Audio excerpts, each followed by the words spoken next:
దళితుల హక్కులపైన అంటరానితనం అస్పృశ్యతలపై పోరాడిన మహాకవి కుసుమ ధర్మన్నాని అమలాపురం మాజీ ఎంపీ జీవి హర్షకుమార్ దళిత సంఘాల నాయకులన్నారు.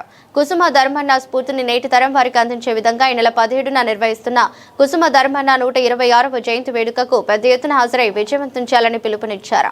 స్థానిక రాజీవ్ గాంధీ కళాశాలలోని సమావేశపు హాలులో గురువారం ఏర్పాటు చేసిన విలేకరుల సమావేశంలో హర్షకుమార్ మాట్లాడుతూ దళిత హక్కులపై అందరూ ఒక తాటిపైకి వచ్చి కుసుమ ధర్మన్న స్ఫూర్తితో పోరాడాల్సిన అవసరం ఎంతైనా ఉందన్నారు. కుసుమ ధర్మన్న 1900 సంవత్సరంలో జన్మించి దళిత కవిగా దళితులు ఎదుర్కొన్న సమస్యలపై తన గొంతెత్తారన్నారు. తన కాలంలో నాటి సమాజంలో దళిత వర్గాలు ఎదుర్కొన్న అంటరానితనం అస్పృశ్యతలపై పోరాడారని, మాకొద్దు నల్లదొరతనం, హరిజన శతకం, మాలకాకి వంటి కవితలతో దళిత వర్గాలకు జరుగుతున్న అన్యాయాన్ని నిలదీశారన్నారు. అందరికీ నమస్కారం. చాలా సంతోషం. ఈరోజు మరుగున పడుతున్న మహనీయులు అనేది భారతదేశ సమగ్ర చరిత్రను కానీ అధ్యయనం చేసినట్లయితే ఎవరైతే నిజమైనటువంటి పోరాట యోధులు, ఉద్యమకారులు, అభ్యుదయవాదులు ఉన్నారో వారందరూ మరుగున పడిపోయి చరిత్రని ఎవరికి ఇష్టానుసారం వారు రాసుకున్నట్టుగా ప్రపంచ చరిత్రకారులు భారతదేశ చరిత్ర గురించి చెప్పడం జరిగింది. మరి కుసుమ ధర్మన్న గారు, బోయి భీమన్న గారు, అసలు ఆ పేర్లు తెలియని వాళ్ళు ఉన్నారు ఈ దేశంలో అంటే చాలా ఇబ్బందికరంగా అనిపిస్తుంటుంది. మరి కుసుమ ధర్మన్న గారు ఆయన చేసినటువంటి ఆ రోజుల్లో అంటరానితనానికి, అలాగే వైద్యుడిగా, ఒక కవిగా ఆయన ఈ దళిత వర్గాల కోసం చేసినటువంటి పోరాటం అభినందించదగ్గింది. మరి సిపిఎం పార్టీ తరఫున కూడా మన ఛాంబర్ ఆఫ్ కామర్స్లో ఆయన 125 జయంతోత్సవాలని చాలా అద్భుతంగా చేయడం జరిగింది. అప్పుడు ఆయన ప్రభావశీలత ఏంటి, ఆయన మీద ఉన్న లిటరేచర్ ఏంటి అనేది ఈ సమాజానికి కొద్దిగా తెలిసింది. మరి ఈరోజు ఏదైతే తరపట్ల సత్యనారాయణ గారు చెప్పారో, మరి హర్ష్ కుమార్ గారి నాయకత్వంలో ఖచ్చితంగా ఈ రాజమండ్రికి సంబంధించినటువంటి మహనీయుల తాలూకా వాళ్ళ కీర్తి ప్రతిష్టలో మరి భావితరాలకు తెలియాలి, వారి కృషి తెలియాలంటే మరి కుసుమ ధర్మన్న గారి విగ్రహాన్ని రాజమండ్రిలో మనం ప్రతిష్ఠించుకునే దిశగా ఇక్కడ వేదిక మీద ఉన్నటువంటి ఈ దళిత ప్రతినిధులందరూ కూడా హర్ష్ కుమార్ గారు చెప్పారు 60% వచ్చారని, 100% కూడా మీ వెనకాల ఉన్నారు. ఈరోజు ఖచ్చితంగా మన కుసుమ ధర్మన్న గారి తాలూకా ప్రభావశీలత, ఆయన ఈ సమాజం కోసం, ఈ కవితా రంగం కోసం చేసినటువంటి ఆయన ప్రభావశీలతని ఈ సమాజానికి అందించడానికి అందరం కూడా మీతో పాటు మేము కూడా అందరం కలిసి పనిచేద్దామని చెప్పేసి తెలియజేసుకుంటూ, కుసుమ ధర్మన్న గారి 120వ జయంతి ఉత్సవాలు ఘనంగా జరపడానికి ఈ జిల్లాలో ఉన్నటువంటి అందరూ కూడా తరలి రావాలని చెప్పేసి అంబేద్కర్ సేవా కేంద్రం తరఫున పిలిపిస్తున్నాం. థ్యాంక్ యూ, ధన్యవాదాలు. ఈ రోజున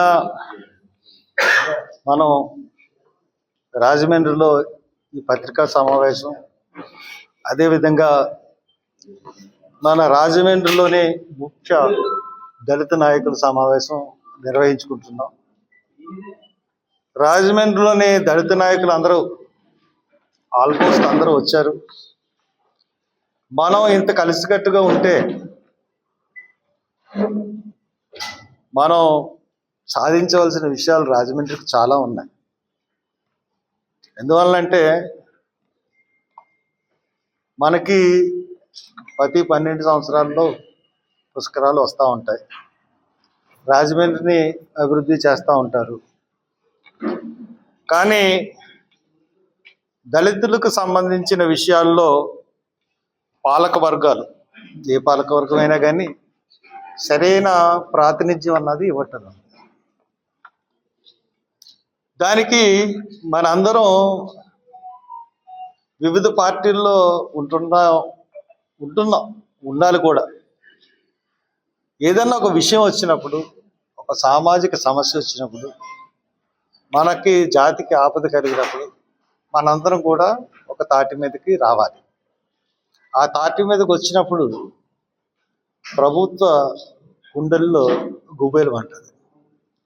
ఈ రోజున మనం కుసుమ ధర్మన్న గారి పుణ్యాన ఈ రోజున ఇక్కడ మనం కలిసాం. కుసుమ ధర్మన్న గారు అంటే ఈ తరం వాళ్ళకి ఎవరికి ఏమీ తెలియదు. నాకే తెలియదు. నేను 2 సార్లు ఎంపీ చేసిన నాకే. ఒక 15-20 సంవత్సరాల క్రితం మా నాన్నగారు కోర్లంపేటలో గొప్ప మహాకవి ఉండి కూడా ఆయన స్వాతంత్ర ఉద్యమంలో పాల్గొన్నాడు అని చెప్పడం జరిగింది. ఆయన చాలా పుస్తకాలు రాశాడు అని కూడా చెప్పారు. దాని తర్వాత నేను మర్చిపోయాను. తర్వాత ఈ మధ్యకాలంలో కొంతమంది కుసుమ ధర్మన్న గారి గురించి మాట్లాడుకోవడం, ఆయన గొప్ప త్యాగాలు చేశాడు ఇవన్నీ చెప్పడం అన్నది నాకు చాలా సంతోషం అనిపించింది. అసలు ఏంటి కుసుమ ధర్మన్న గారు అని ఆలోచించే తరుణంలో నాకు కుసుమ ధర్మన్న గారు పెద్దగా కొడుకు మనవరాలనుకుంటారు. ఆవిడ కుసుమ రాధ అని చెప్పి ఆవిడ కుసుమ ధర్మన్న పీఠం అన్నది స్థాపించి హైదరాబాదులో చాలా కాలంగా కార్యక్రమాలు చేస్తూ ఉంది. మన ఇక్కడ చిరంజీవి, రాజేంద్ర ప్రసాద్ వీళ్ళిద్దరూ కలిపి, కోరుకొండ చిరంజీవి, రాజేంద్ర ప్రసాద్ వీళ్ళిద్దరూ కూడా 2010 నుంచి మన దళిత హాస్టల్స్లో కుసుమ ధర్మన్న గారి గురించి మీటింగులు పెట్టి ఆ మార్చి 26వ తారీఖున ఆయన పుట్టినరోజున అక్కడ భోజనాలు పెట్టి హాస్టల్లోని పిల్లలకి ఆయన గురించి చెప్తా ఉన్నారు. ఇప్పుడు దాకా జరిగిన కృషి ఇదే. అంటే ఏంటి ఈయన గొప్పతనం? మనం రాజమండ్రిలో దళితులందరూ కూర్చుని మాట్లాడుకుని ఆయన జయంత్యోత్సవాలు ఘనంగా చేయాలని ఎందుకు అనుకుంటాం అన్నది మనం ఒకసారి ఆలోచించుకున్నట్లయితే, ఆయన 1900 సంవత్సరంలో పుట్టారు. 1946లో చాలా చిన్న కాలంలోనే చనిపోయారు. ఆయన స్వాతంత్ర ఉద్యమంలో పాల్గొన్నాడు. వైద్య విద్వాన్ అన్న కోర్సు చదివి పాస్ అయ్యి చాలామంది పేదలకి వైద్య సహాయం అందించేవారని కూడా మనకు తెలుస్తుంది. అంతేకాకుండా జయబేరి అని ఒక పత్రిక పెట్టి స్వాతంత్ర ఉద్యమ కాలంలో, ముఖ్యంగా జయబేరిలో స్వతంత్రం గురించి పోరాటం చేసే పరిస్థితుల్లో దళితులు ఎదుర్కొంటున్న, అప్పుడు హరిజనులు అనేవారు, దళితులు అన్న పదం మనకి 10 సంవత్సరాలు 20 సంవత్సరాల క్రితం నుంచి వచ్చింది. ఈ హరిజనులు ఎదుర్కొంటున్న వ్యతల్ని, హరిజనులు అన్నదాన్ని బ్యాన్ చేశారు ఆ పదాన్ని. కాబట్టి దాని గురించి కూడా ఆయన పాకులాడాడు. మొట్టమొదటిసారిగా గాంధీ గారు సీతానగరం కస్తూరిబా గాంధీ ఆశ్రమానికి వచ్చినప్పుడు గాంధీ గారు కోరలమ్మపేటలో వచ్చి కుసుమ ధర్మన్న గారి గృహాన్ని సందర్శించి ఆయన అక్కడ సహపంక్తి భోజనం చేశాడని కూడా మనకి చరిత్ర చెప్తా ఉంది. గాంధీ గారు చాలా అప్రిషియేట్ చేశాడంట కుసుమ ధర్మన్న గారిని. దాని తర్వాత అంబేద్కర్ గారు కూడా రాజమండ్రి రావడానికి ముఖ్య కారణం కుసుమ ధర్మన్న గారిని కూడా మనకు చెప్తా ఉంటారు. ఈయన మనం చెప్తా ఉంటాం సనాతన ధర్మం దళితులు అన్న కార్యక్రమం చూసుకున్నట్లయితే, సనాతన ధర్మంలో మనకేముండేది? కుల బహిష్కరణ ఉండేది. అంటే కులం అంటే దళితుల్ని, సనాతన ధర్మంలో దళితులకి ఆలయ ప్రవేశం లేదు. మనం పూర్తిగా సనాతన ధర్మం గురించి మాట్లాడద్దు అనే వాళ్ళకి నేను చెప్తా ఉన్నాను. సనాతన ధర్మంలో దళితులకి ఆలయ ప్రవేశం లేదు. అటువంటప్పుడు